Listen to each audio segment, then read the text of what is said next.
네, 휴전 기간을 이틀도 채 남기지 않은 상황에서 한치 앞을 내다보기 힘든 중동 상황, 백승훈 한국외대 중동연구소 전임연구원과 살펴보겠습니다. 어서 오세요. 네, 안녕하십니까. 네, 지금 지난주만 해도 이란이 거의 모든 조건에 동의했다면서 종전 기대감을 높였던 트럼프 대통령. 하지만 호르무즈 옆 상황은 정반대로 흐르고 있습니다. 그제 이란이 인도 선박을 향해 발포한 데 이어서 미국이 이란 선박에 발포하고 납포까지 하며 양측의 무력 시위는 최고조에 달하고 있습니다. 영상 먼저 보시죠. I might go. I might go. Yeah. If the deal is signed in Islamabad, I might go.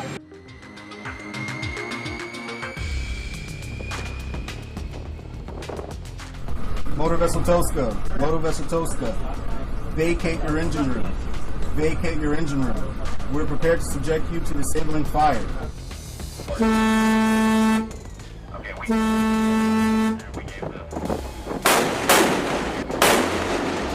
트럼프 대통령이 미군의 해상 봉쇄를 돌파하려던 이란 화물선을 납포했다고 밝혔다. 이란 선박을 납포한 미국에 대응해 군함의 무인 항공기 공격을 감행했다고.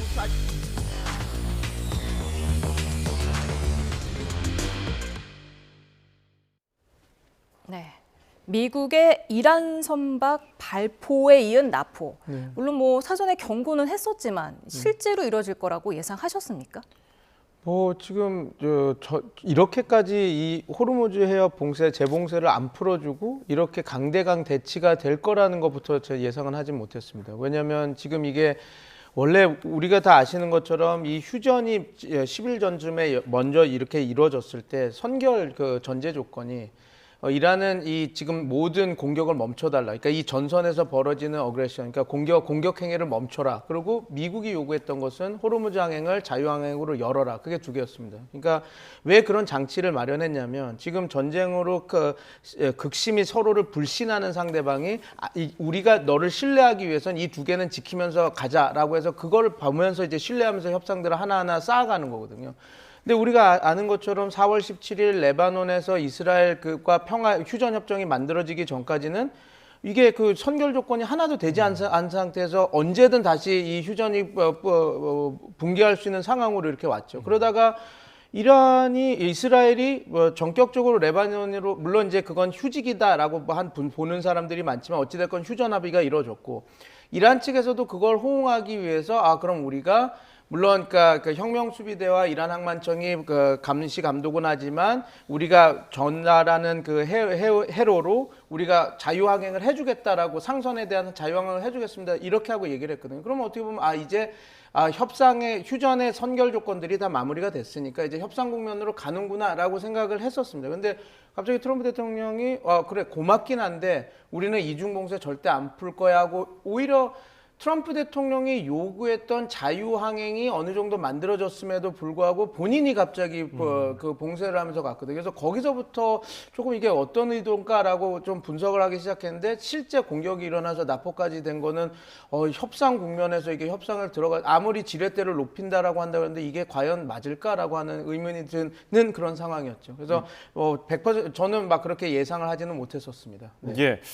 미군 측에 납포된 이란 국적 투스카호, 그러면 미군이 경고 무전을 보냈는데 왜 회항을 안 하고 그대로 직진했을까요? 네, 저는 두 가지라고 봅니다. 그러니까 일단은 어찌됐건 이란 입장에서는 과연 이것을 봉쇄할 그 의지와 그런 것들이 있는지 한번 실험도 해볼 의향으로 갔고, 그 다음에 지금 이게 트럼프 대통령 전실에서 지금 얘기가 안 나고 있는데 이거 국제법 위반입니다. 그러니까 물론 이제 그래서 트럼프 대통령도 어떻게 얘기를 하고 있냐면, 우리가 상선에 대한 공격이나 이렇게 한 것이 아니라 이 투스카호가 제재 대상이었다. 그래서 이게 휴전 그런 거 상관없이, 우리가 봉쇄와 상관없이, 우리가 호르무즈 해협 봉쇄와 상관없이 이것은 제재 대상에 대한 집행을 실행했을 뿐이다, 이렇게 얘기를 하거든요. 그래서 지금 트럼프 대통령도 약간 우회해서 얘기한다라고 하는 것은 지금 이게 국제법 위반이라는 걸 알면서도 이렇게 한 거죠. 그럼 그 말은 뭐냐? 그러면 이란 입장에서는 어차피 진짜로 공격을 하게 되면 이건 국제법 위반이니까 이건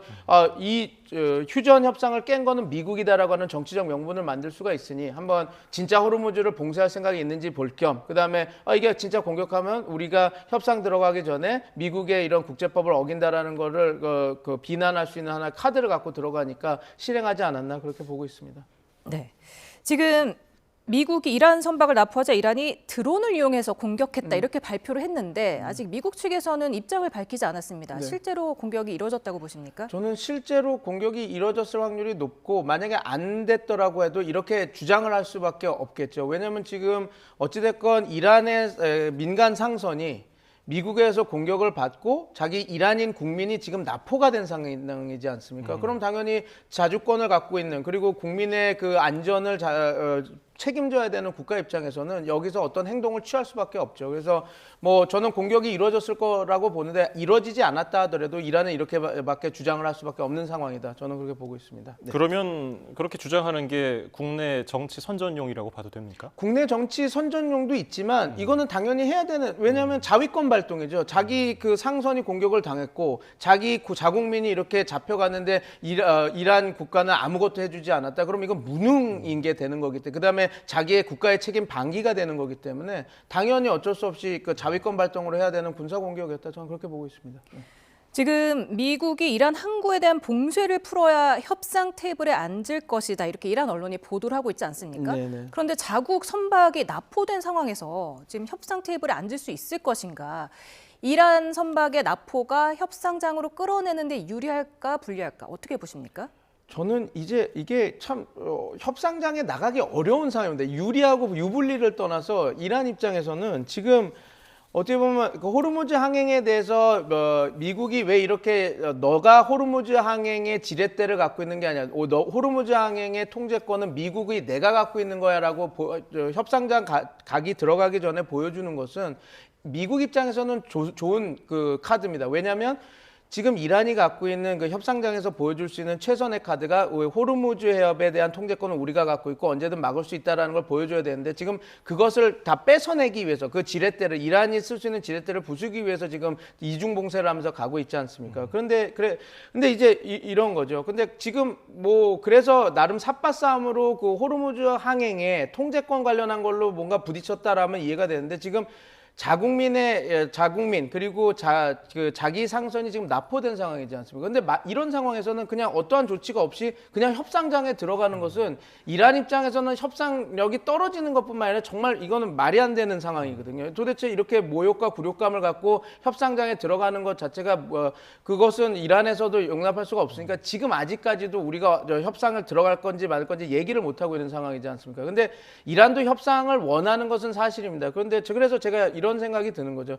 트럼프 대통령의 그 어떤 그런 외교 정책 그리고 내가 이란이 쓸 수 있는 그 지렛대를 다 뺏어내겠다라는 거 그래야지 우리 협상력이 높아져서 내가 원하는 안을 협상에서 관철시킬 수 있다. 그거는 다 우리가 그 꼬마도 삼척동자도 아는 것인데 지금 이런 수준에까지 하면 그건 어떻게 보면 그 협상장에 끌어내는 거 그리고 상대방을 그 몰아붙이는 게 아니라 협상장에 못 나오게 이렇게 하는 거거든요. 그래서 너무 좀 거칠다 해서 좀 이게 아마 좀 어떤 외교적인 조치가 취해져야지만 그 이란 쪽에서 협상장에 나올 수 있지 않을까 저는 그렇게 생각합니다.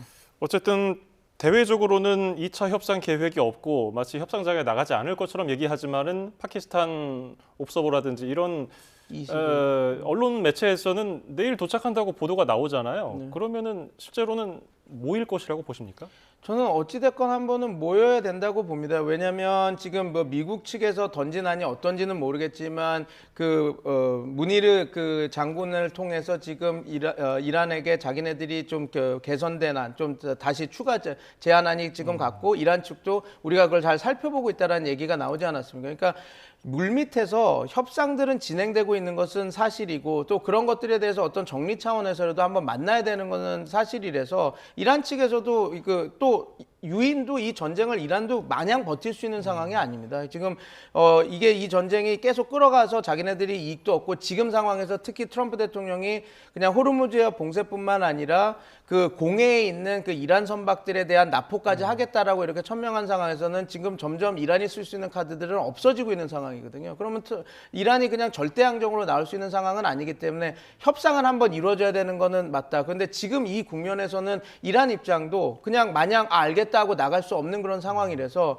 지금 그 트럼프 대통령과 이란 측에서 물론 직접 대화는 안 하겠지만 파키스탄 쪽에서 또 한 번 움직여서 그런 지금 그 납포된 그 배와 선원에 대한 어떤 것들을 좀 해결해내지 않으면 뭐 지금 이란은 세게 지금 선결 조건을 걸었죠. 봉쇄를 아예 풀지 않으면 우리는 들어가지 않겠다라고 얘기하는데 과연 지금 봉쇄를 다 풀 가능성은 낮다고 봅니다. 왜냐하면 트럼프 대통령 입장에서는 지금 이런 행위를 한 것이 이란이 협상장에서 쓸 수 있는 가장 큰 카드인 그 호르무즈 통제권을 내가 쥐고 있다라는 걸 보여주기 위해서 이렇게 한 거기 때문에 이걸 마냥 풀어주지는 않을 것 같고 지금 그 납포된 배와 그다음에 납포된 배에 있는 이란인 선원들에 대한 어떤 조치를 취함으로써 협상 국면을 좀 만들어갈 수는 있지 않을까 저는 그렇게 보고 있습니다.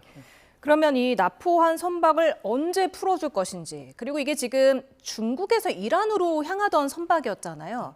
그렇기 때문에 이게 적재물 조사 결과에 따라서 5월을 앞둔 그 미중 회담에도 좀 영향을 미치지 않을까 이런 전망도 있더라고요. 이거는 제 분석인데 이런 생각이 좀 듭니다. 이번에 봉쇄를 풀지 않겠다라고 한 것은 그냥 단순히 이란에 대한 통제권, 이란이 호르무즈의 통제권을 갖고 있는 게 아니라 내가 갖고 있다는 걸 보여주는 목적도 있겠지만 저는 중국 압박 카드도 크다고 생각하거든요. 왜냐하면 중국을 좀 끌어들여야 될 필요가 있습니다. 지금 트럼프 대통령이 호언장담했던 것 같이 협상이 진행되지 않을 것 같이 보이고 그럼 그 상황에서는 단순히 파키스탄이 훌륭한 역할을 한 건 사실이지만 이거는 협상을 만들어내는 도선사 같은 역할을 훌륭하게 한 거지 이 양측의 어떤 그 협상이 끝없이 대립하는 국면에서 그 결정을 도와주는 역할을 할 수는 파키스탄은 한계가 있거든요. 그러면 이란에게 좀 어떤 그 압박을 가해줄 수 있는 그게 어떻게 보면 그런 강압적인 압박이든 아니면 유인을 주는 압박이든 할 수 있는 행위자는 지금 중국입니다. 그러니까 제가 느꼈던 거는 요번에 중국을 좀 끌어들기 위해서 이렇게 이중 봉쇄를 계속 유지하고 있고 그다음에 이란 선박에 대한 공해에 있는 이란 선박을 납포한다라는 것은 지금 공해에 나가 있는 이란이 지금 1억 6천만 배럴의 석유가 밖에 지금 공해에 떠 있거든요. 근데 그 석유가 다 누구한테 갈 거냐? 보통 90%가 여지껏 다 중국 거로 갔으니까 중국이 어떻게 보면 값싼 이란 석유를 받을 수 있는 환경이거든요. 근데 미국이 그 선박까지 다 납포하겠다고 하는 것은 중국을 상해서 얘기를 하는 거기 때문에 나름 중국이 개입해서 문제를 풀어주기 위해서 이런 이야기들을 한 것 같습니다. 근데 문제는 이게 중국만 이렇게 그 시그널을 받는 게 아니라 지금 이란 입장에서는 내가 이렇게 선제적으로 우리 휴전의 선결 조건인 호르무즈 자유항행을 만들어줬는데 이렇게 다 뺏어가고 이런 식으로 계속 압박을 하네. 그리고 협상에서 가장 해서는 안 될 게 특히 이렇게 신뢰가 무너진 세력이 어떤 협상을 진행될 때 계속하면 안 될 게 선결 조건 있지 않습니까? 전제 조건. 그건 건드리면 안 됩니다. 왜냐하면 이걸 신뢰를 구축하는 하나의 안전장치인데 지금 어떻게 보면 이번 협상이 유지되는 하나의 바로미터 두 개가 뭐였냐면 이스라엘 전선에서도 휴전을 해달라. 그게 이제 이란의 요구였고 미국 입장에서는 호르무즈 항행을 자유항행으로 해달라는 거 아니었습니까? 근데 자꾸 이 선결 조건조차도 계속 깨지기 시작하니 이란 측에서도 지금 그 얘기가 나오는 거지 않습니까? 나는 도대체 미국을 믿을 수가 없다. 도대체 계속 이렇게 바뀌고 휴전을 유지하기 위해서 걸어놓은 안전장치도 이렇게 막 바꾸는데 우리가 진짜 본협상에 들어가서 했던 얘기들을 과연 지킬 것인가 이게 나는 신뢰가 안 간다. 지금 이렇게 되고 있어서 좀 트럼프 대통령이 이중 봉쇄를 한 거는 중국도 끌어들기 위한 또 중국을 견제하기 위한 것들은 분명히 있는 것 같은데 과연 그게 지금 트럼프 대통령이 원하는 효과를 내고 있느냐에 대해서는 좀 회의적입니다.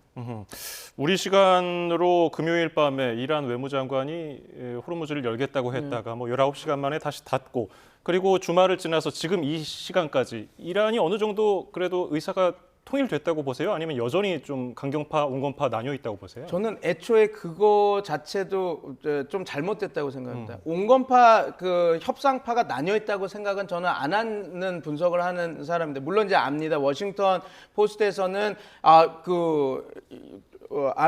아락치 외무상이 이 그 호르무즈협 상선 여는 거에 대해서 혁명수비대와 조율하지 않고 그렇게 했다라고 해서 이렇게 문제가 벌어졌다라고 이야기가 나오고 있는데, 저는 그게 좀 말이 안 된다고 생각을 하는 게, 어떻게 보면 호르무즈 그 해협의 상선을 여는 거는 이란이 갖고 있는 유일한 지렛대임에도 불구하고 이거를 그 안보 라인과 절대 이야기를 하지 않고 이렇게 열었다? 그거는 좀 용납할 수가 없는 일이거든요. 그리고 호르무즈에서의 상선의 통행을 열었을 때 아락치 그 외무부 장관이 뭐라고 얘기를 했냐면, 우리가 이란 조치를 해서 이걸 다 열겠다, 상선에 대해서 자유항행을 하겠다. 그러나 어떻게 했냐면, 우리가 알려준 그 해협을 통해서 가야 되고 항로를 통해서 가야 되고, 그거에 대한 관리나 안전 조치는 이란 항만청과 혁명수비대가 한다고 그랬거든요. 그러면 혁명수비대가 그런 일을 하게 할 건데 혁명수비대하게 얘기도 안 하고 그렇게 열었다? 저는 그래서 워싱턴 포스트의 그 이야기는 조금 신빙성이 좀 떨어지지 않느냐 보고, 저는 이렇게 생각합니다. 그러니까 지금 이 협상 국면에서는, 그리고 지금 계속해서 삿바 싸움이 계속 그 협상 국면 전에 이렇게 서로 이렇게 싸우는 국면에서는 외교 라인과 그 안보 라인이 다른 싸움을 하는 것이 아니라 좀 약간 역할 분담을 하면서 가는 게 있거든요. 그 외교 라인은 당연히 조금 유연함을 좀 보여줄 필요가 있고, 왜냐하면 계속해서 그 레버러지를 쓰면서 협상하도록 끌어당겨야 되니까요. 그러면 안보 라인들은 당연히 그 레드 라인은 확실히 지키면서 좀 빼줬다가, 아니면 이거는 좀 우리가 너무 밀려서 이건 협상력이 떨어진다 그러면 또 강력하게 그립감을 잡고 그런 역할을 하는 거거든요. 그래서 저는 그 와중에서 좀 어떤 그 굿캅 배드캅에서 나오는 하나의 그 해프닝이고 이거지, 진짜로 그 워싱턴 포스트에 나오는 것처럼 그 아락치 외무상이 안보 라인에 절대 아무 얘기도 안 하고 했다? 그러면 어떻게 그 자유항행에 하는 그 조치들을 하는 그런 것들이 그 혁명수비대가 한다라는 말을 어떻게 할 수 있겠습니까? 그럼 혁명수비대가 아무도 모르고. 그래서 저는 그거보다는 지금 협상 국면에서 나름 레바논, 이스라엘 휴전이 됐고, 그래서 좋은 분위기를 갖고 협상장에 들어가려고 했다가, 지금 갑자기 그 미국이 우리는 봉쇄 풀자, 니네가 풀더라도 우리의 봉쇄는 유지된다라고 하면서 그 국면이 확 빠르게 전환된 거 아닌가, 그렇게 보고 있습니다. 네, 그런가 하면 트럼프 대통령 이란 선박 납포 발표 전에는 모든 교량과 발전소를 폭파하겠다면서 협상 타결을 종용했습니다. 또 이란이 합의를 거부하면 나라 전체가 폭발할 거라는 말까지 했는데요. 영상 보고 오시죠. He told me if they do not sign this deal, the whole country is going to get blown up. Taking a tough stand. They killed a lot of people. The roadside bomb. Soleimani, I killed Soleimani. We have a much different view on it than other presidents. They've gotten away with murder for 47 years. They're not getting away with it anymore. The Iranian regime in particular and its terrorist proxies have a long history of actually deliberately hiding military infrastructure in hospitals, schools, neighborhoods, and other civilian assets. It's perfectly acceptable in the rules of land warfare.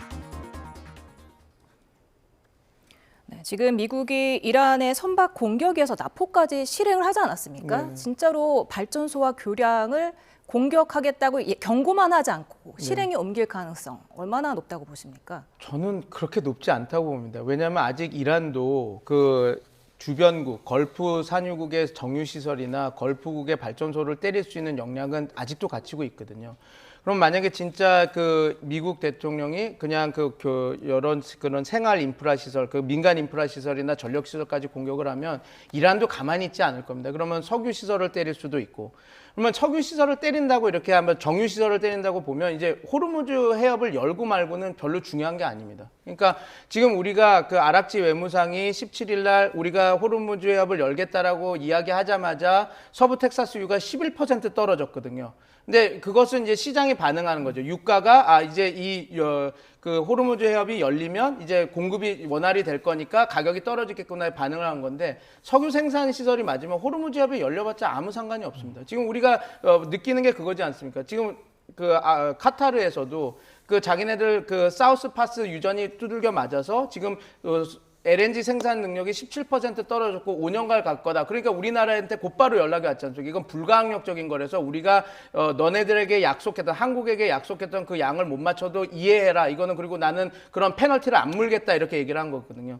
근데 만약에 진짜 이란이 다시 공격해서 석유 정유 시설을 때리면 이거 유가는 우리가 이야기한 것처럼 호르무즈합이 열린 거 상관없고 지금 석유 생산 시설이 능력이 그 생산 능력이 떨어져서 지금 대외경제정책연구원에서도 우리가 배럴당 90달러가 뉴노멀일 수 있다라는 얘기를 하고 있지 않습니까? 근데 만약에 진짜로 트럼프 대통령이 저 공격을 해서 이란이 공격을 한다 그러면 뉴노멀은 배럴당 150달러가 될 수도 있는 겁니다. 그러니까 트럼프 대통령이 물론 미국은 이란을 저렇게 쑥대밭을 만들 능력은 되지만 그 후과를 다 감당해낼 수 있는 그런 국가는 아니거든요. 그러니까 그런 것들은 좀 위험하고 또 이런 부분이 있습니다. 이란의 전력시설을 때려서 이란도 그러면 석유 생산 시설은 안 건드리는데 우리가 전력시설을 맞았으니까 우리도 걸프 지역의 전력시설을 때린다. 그러면 지금 이제 4월이고 이제 5월이 들어가는데 그 걸프 국가들 특히 그 사우디, 카타르, UAE 이런 국가들은 5, 6, 7월 되면 아마 그 엄청난 더위가 이렇게 예상됩니다. 그러면 전력시설이 때려 맞는다라고 하는 것은 냉방이 아예 안 돼, 에어컨을 킬 수 없는 상황이 될 수도 있다라는 거거든요. 그러면 트럼프 대통령 당연히 석기 시대로 이란을 돌릴 수 있지만 그러면 과연 그 자기네들 미국의 핵심 동맹국인 국가들은 그러면 불바다 안에 들어서서 그 찌는 더위에 살아야 될 텐데 과연 트럼프 대통령이 역량은 있지만 이란을 저렇게 석기 시대로 만들 수 있지만 정말 어떤 정책을 입안하는 최고 지도자라고 한다면 그런 다른 여러 가지를 종합적으로 판단해서 가야 되는 거거든요. 능력이 된다고 하는 것이 아니라. 그래서 제가 보기에는 그렇게 하지는 않을 것 같다. 그리고 지금 이 협상 국면에서 트럼프 대통령이 그냥 이란을 압박하기 위해서 내가 너를 이렇게 부실 수 있는 역량, 우리가 핵항모 3개 보냈고 그 41%의 해군력을 거기에 집중했으니 우리가 내가 이렇게 얘기한 걸 실행할 수 있다라고 이야기를 하면서 압박하는 그 카드로 저는 지금 그렇게 분석하고 있습니다. 네. 예, 조금 전에 목소리에서 주 유엔 미국 대사 민간 시설에다가 군사 시설을 은폐해 놓는 거는 허용된다고 얘기하는 거예요. 뭐 전쟁 초기에 여자 초등학교도 그런 성격이 있을 거라고 얘기하는 분석가들도 있었는데 이건 어떻게 보세요? 그러니까 유엔 미국 대사님인 월트 대사가 얘기했는데 이분의 그 보직은 트럼프 행정부 2기의 안보보좌관이었죠. 그래서 아마 저런 얘기를 할 텐데 국제법 전문가들은 저 이야기가 씨알도 안 먹힐 얘기라는 게 다 아실 겁니다. 왜냐하면 만약에 민간 시설을 공격을 하는데 그런 전력시설을 공격하는데 이게 그런 이중으로 사용이 됐었다. 그러니까 무기나 이런 것들을 만드는 생산시설에 전력을 대는 거라고 하면 공격을 가능하긴 한데 그 증거를 다 대야 됩니다.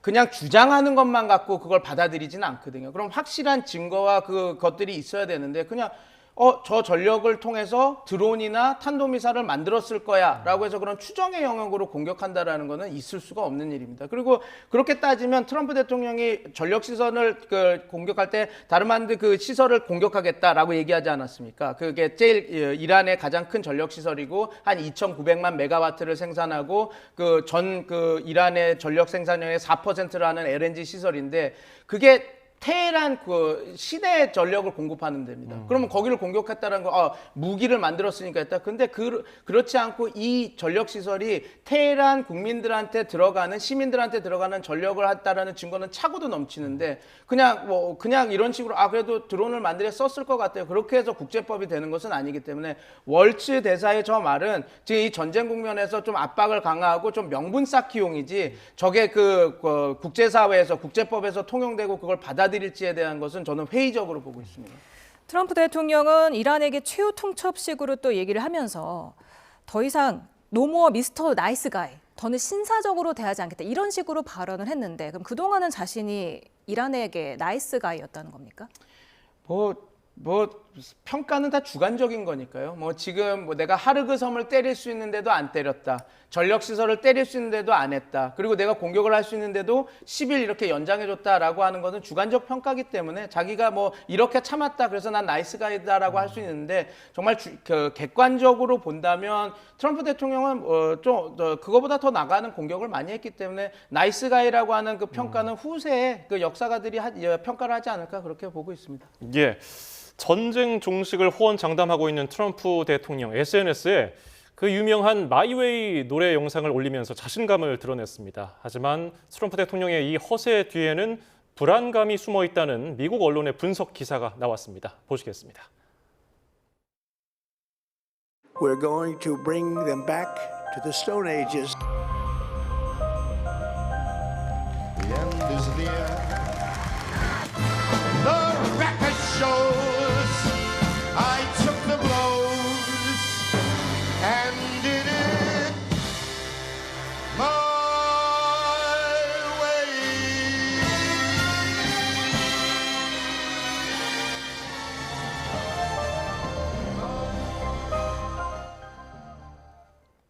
네, 트럼프 대통령이 전쟁에 대한 공개적인 허세 뒤에 두려움과 씨름을 하고 있다는 월스트리트 저널 보도입니다. 에너지 가격이 치솟자 호르무즈 봉쇄에 대한 입장이 오락가락했고 최측근 참모들은 언론과의 즉흥 인터뷰를 자제하는 게 좋겠다고 조언을 했다고 합니다. 네, 통제력을 잃은 듯한 모습 SNS에도 잘 드러났죠. 특히 부활절에 비속어를 섞어가며 호르무즈 해협을 열라고 위협할 때 알라에게 찬양을이라는 문구를 올려서 각계 비판을 받았습니다. 또 미군 전투기가 격추돼 조종사가 실종됐을 때는 몇 시간 동안이나 참모진에게 고함을 쳤다는데요. 계속 흥분을 가라앉히지 못하자 참모들은 결국 대통령을 회의장 밖으로 데리고 나간 것으로 알려지기도 했습니다. 네. 그러니까 지금 트럼프 대통령이 공개적으로는 강경 발언과 위협을 계속해서 쏟아내지만 그 물밑에서는 좀 불안감이 작동하는 것 같다. 이런 분석인데 동의하십니까? 트럼프 대통령이 저는 좀 그렇습니다. 지금 왜냐하면 이게 미국이 처음 군사작전을 시작했을 때부터 뭔가 나사가 빠져 있는 그런 작전들이었습니다. 물론 수행 능력은 대단했습니다. 왜냐하면 제가 어떻게 말씀을 드릴 수 있냐면 지금 이렇게 무리한 공군 전력으로 공격을 계속하는데도 불구하고 큰 피해가 없이 그런 추락이나 이런 거 없이 전쟁을 수행하는 걸 보면 미국의 그 군사력이라는 게 어마무시하고 훈련이 잘 돼 있고 그 장성들은 좀 정말 불가능한 작전을 주더라도 정말 해내는구나 그런 능력이 있어서 러시아와 푸틴과 이거는 다르구나라는 건 느껴지는데 지금 제가 말씀드린 것처럼 이렇게 조금 목적과 이런 좀 괴리가 있는 작전들을 한 것은 처음 봅니다. 그러니까 무슨 정권을 교체하겠다라고 하는데 지상군 파견은 없는 군사작전. 그리고 여러 가지 이런 것들이 나오지 않습니까? 그래서 트럼프 대통령이 모르겠습니다. 지금 나오는 것처럼 과연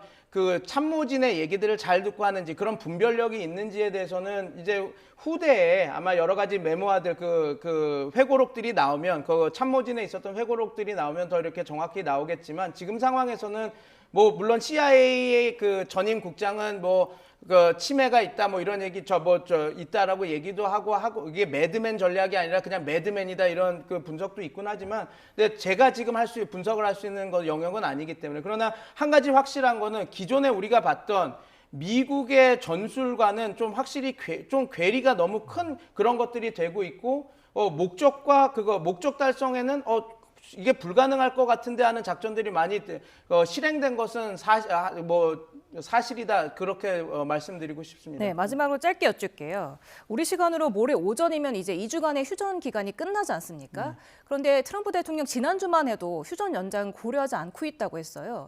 어떻게 될 것을 보십니까? 종전 기대감은 좀 지난주에 비해서 낮아진 게 확실한 것 같은데요. 저는 이렇게 생각합니다. 휴전 연장이 중요한 것이 아니라 만약에 협상이 시작되면 휴전 연장과 같은 효과는 나올 겁니다. 그러니까 협상이 시작되면 트럼프 대통령이 얘기했던 그랜드 바게닝, 포괄적인 합의는 일어날 수는 없을 것 같지만 이제 협상이 시작되고 어떤 조금 스몰 딜들, 그러니까 좀 타협이 될 수 있는 점들이 있으면 자 우리가 이 부분에서 호르무즈 항행 관련해서는 이게 협상이 됐다. 그래서 우리 핵 협상으로 들어간다. 이렇게 하면서 연장을 할 수 있는 거는 있어서 휴전 협상은 연장이 안 될 수는 있지만 휴전 관련한 것은 연장이 안 될 수 있지만 협상이 시작되면 휴전이 연장되는 것 같은 효과를 누리면서 국면 전환, 프레임 전환을 하면서 협상이 계속 이루어질 가능성이 높다. 저는 그렇게 보고 있습니다. 예, 오늘 도움 말씀 여기까지 듣죠. 백승훈 한국외대 중동연구소 전임연구원이었습니다. 고맙습니다. 감사합니다.